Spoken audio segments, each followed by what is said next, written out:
Shalom saudara, salam sejahtera dalam kasih Tuhan kita Yesus Kristus. Kebenaran hari ini 7 April berjudul pengertian krisis. Seandainya Adam tidak berbuat dosa, maka melalui perjalanan waktu yang tidak terbatas, manusia mengenal dirinya dengan benar. Manusia bisa mencapai keserupaan dengan Allah dan memahami apakah yang baik dan buruk dari perspektif Allah. Tetapi rancangan ini tertunda karena kejatuhan manusia ke dalam dosa. Manusia memahami apa yang baik dan jahat dari asumsi atau perspektif atau sudut pandang yang lain dari Allah. Ya, karena kejatuhan itu. Atau karena manusia tidak memiliki asumsi atau perspektif atau sudut pandang yang benar mengenai apa yang baik dan jahat. Kegagalan manusia ini membangun gambar diri yang salah atas semua keturunan Adam. Semua manusia telah memiliki gambar diri yang tidak sesuai dengan gambar diri yang dikehendaki oleh Allah. Rancangan Allah menciptakan makhluk sesuai dengan gambar dan rupanya, rupa Allah, tertunda. Tertunda artinya bukan gagal, saudaraku. Tertunda. Nah, sekarang melalui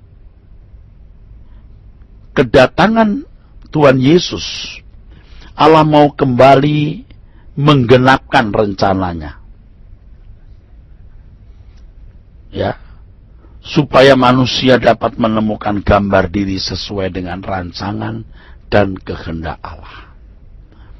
Saya tegaskan bahwa dalam membahas gambar diri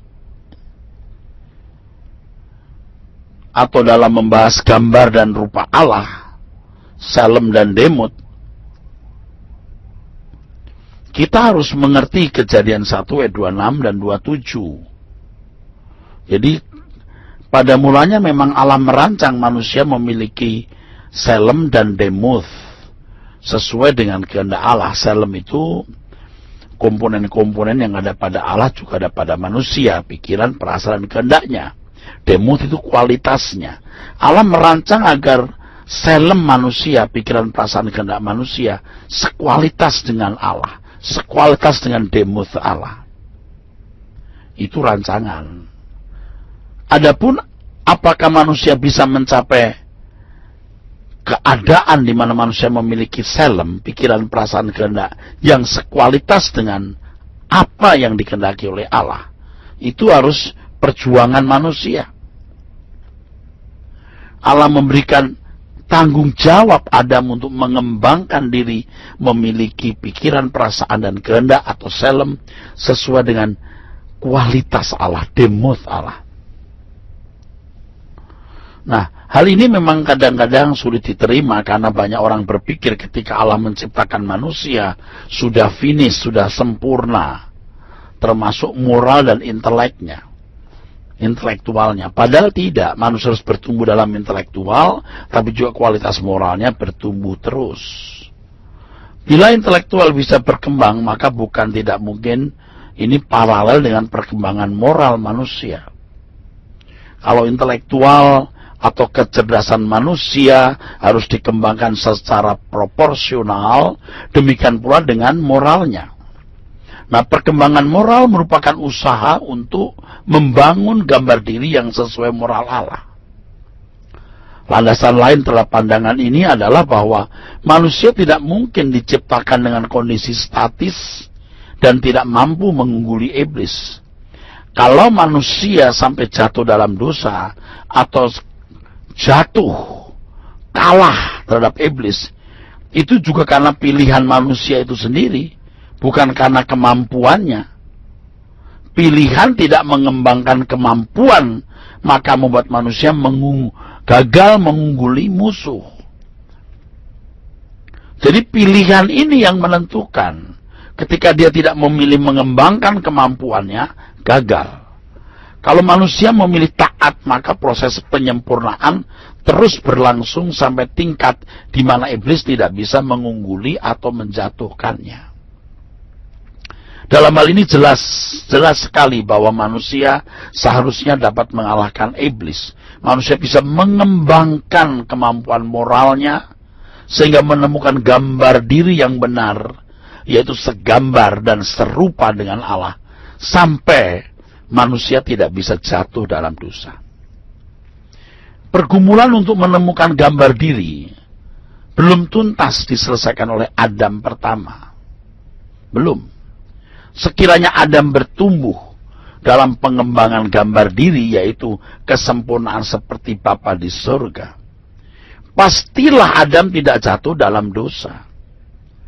Kalau manusia bisa sempurna seperti Bapa, berarti iblis, ini jelas, iblis tidak bisa mengunggulinya.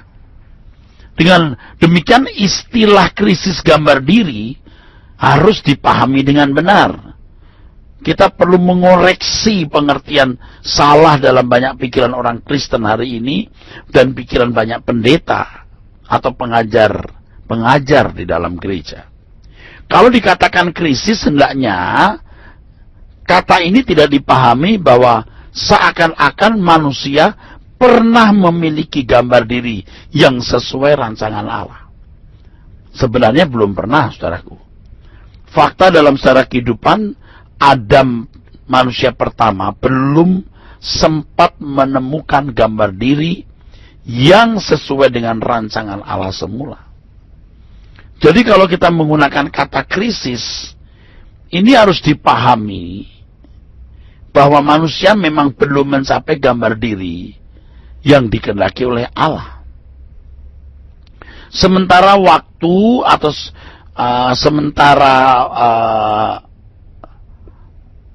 manusia bertumbuh, manusia tidak bertumbuh secara benar, sehingga sampai titik tertentu tidak bisa diperbaiki. Jadi manusia pada dasarnya belum sampai mencapai kesempurnaan yang Allah kehendaki. Ini pengertian pertama. Yang kedua, sementara waktu atau kesempatan untuk menerima pemulihan gambar diri semakin dekat, ini satu krisis. Jadi kita harus memahami bahwa kesempatan untuk mencapai gambar diri sesuai dengan kehendak Allah itu ada deadline-nya. Jadi sementara waktu dan kesempatan itu makin dekat, makin singkat. Nah ini makin, sementara kita juga belum segambar dengan Allah, ini krisis. Jadi ingat, dikatakan krisis karena manusia belum pernah mencapai gambar diri seperti yang Allah kehendaki. Yang kedua, bertalian dengan waktu atau kesempatan yang terbatas. Waktu terbatas, kesempatan terbatas, sementara manusia belum mencapai gambar diri seperti yang dikehendaki oleh Allah. Jadi dikatakan krisis gambar diri karena untuk mencapai kehidupan yang memiliki gambar diri sesuai dengan rancangan Allah, ini juga sangat sukar. Bahkan mestinya dikatakan mustahil. Tetapi apa yang mustahil bagi manusia tidak mustahil bagi Allah. Keselamatan dalam Tuhan Yesus Kristus membuka peluang manusia menemukan gambar diri yang benar. Dalam hal ini, hanya keselamatan dalam Yesus Kristus yang dapat menyelesaikan krisis gambar diri manusia melalui Injilnya. Ayat-ayat perjanjian lama tidak dapat menyelesaikannya. Harus apa yang diajarkan oleh Tuhan Yesus. Ayat-ayat perjanjian lama itu tidak jauh beda dengan ceramah para motivator hari ini. Sedangkan yang kita harus pahami adalah yang diajarkan Tuhan Yesus.